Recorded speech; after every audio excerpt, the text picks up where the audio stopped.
اچھا، تو آج ہم ایک کافی دلچسپ ماخذ دیکھ رہے ہیں۔ یہ کینسر پر نا ایک بالکل ہٹ کر زاویہ پیش کرتا ہے۔ یہ ڈاکٹر سعید سراج کے کام سے لیا گیا ہے۔ عنوان ہے کینسر، مزاجی خلل اور سرجری کا اثر۔ جی ہاں، میں نے بھی اسے دیکھا۔ یہ واقعی ایک آپ کہہ لیں غیر روایتی نقطہ نظر ہے۔ بالکل۔ تو یہ تحریر کہتی ہے کہ کینسر بنیادی طور پر ایک مزاجی بیماری ہے، اور یہ اس بات پہ سوال اٹھاتی ہے کہ بھئی صرف سرجری سے ٹیومر نکال دینا کیا یہ واقعی لمبے عرصے کا حل ہے؟ ہاں، یہ بڑا اہم نقطہ ہے۔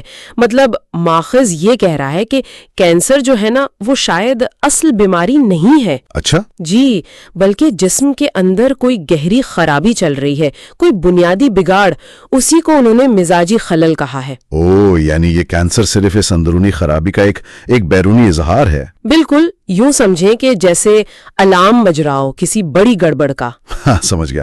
تو پھر ڈاکٹر سراج کی جو مول بات ہے وہ یہ ہے کہ سرجری سے ٹیومر نکالنا، وہ کہتے ہیں یہ صرف ایک ظاہری کامیابی ہے۔ جی، مطلب یہ تو ایسا ہوا کہ بیماری کی علامت کا علاج کر دیا، جڑ وہیں کی وہیں رہی، ہے نا؟ بالکل صحیح۔ ماخذ کے مطابق نا سرجری صرف اس ظاہری چیز کو یعنی ٹیومر کو ہٹاتی ہے، لیکن وہ جو اصل وجہ ہے وہ مزاجی خلل جس نے ٹیومر بنایا وہ تو جسم میں موجود ہی رہتا ہے۔ یعنی جیسے بخار کی گولی کھا لی پر انفیکشن کا علاج نہیں کیا۔ بہترین مثال دیا آپ نے، بالکل ایسا ہی۔ وہ اندرونی عدم توازن وہ اپنی جگہ قائم رہتا ہے۔ اور شاید اسی وجہ سے پھر وہ مشاہدہ سامنے آتا ہے کہ بہت سے مریضوں میں کچھ ٹائم بعد کینسر جسم کے کسی اور حصے میں نکل آتا ہے۔ جی ہاں، بالکل۔ ماخذ اسی بات کو اپنے نظریے کی تائید میں لاتا ہے کہ اگر وہ بنیادی مزاجی مسئلہ مطلب جسم کے سسٹم کا وہ بگڑا ہوا توازن اگر وہ ٹھیک نہیں ہوتا نا تو بیماری پھر سے سر اٹھا لیتی ہے۔ ہاں، کسی نئی شکل میں یا کسی نئی جگہ پر۔ دلیل یہ ہے کہ خرابی صرف اس ایک جگہ پر نہیں تھی جہاں ٹیومر تھا، وہ تو پورے سسٹم میں پھیلی ہوئی تھی۔ اچھا، تو اس کا مطلب یہ ہوا کہ ڈاکٹر سراج کے خیال میں صرف ٹیومر نکالنے سے وہ حالت ٹھیک نہیں ہوتی جو کینسر پیدا کر رہی ہے۔ جی بالکل۔ یہ تو پھر کینسر کو لوکل نہیں بلکہ پورے سسٹم کا مسئلہ قرار دے رہے ہیں۔ ہاں، یہی ان کا منفرد نقطہ ہے۔ وہ کینسر کو ایک مقامی بیماری کے بجائے ایک آپ کہیں نظامی یا سسٹیمک مسئلے کے طور پر دیکھتے ہیں۔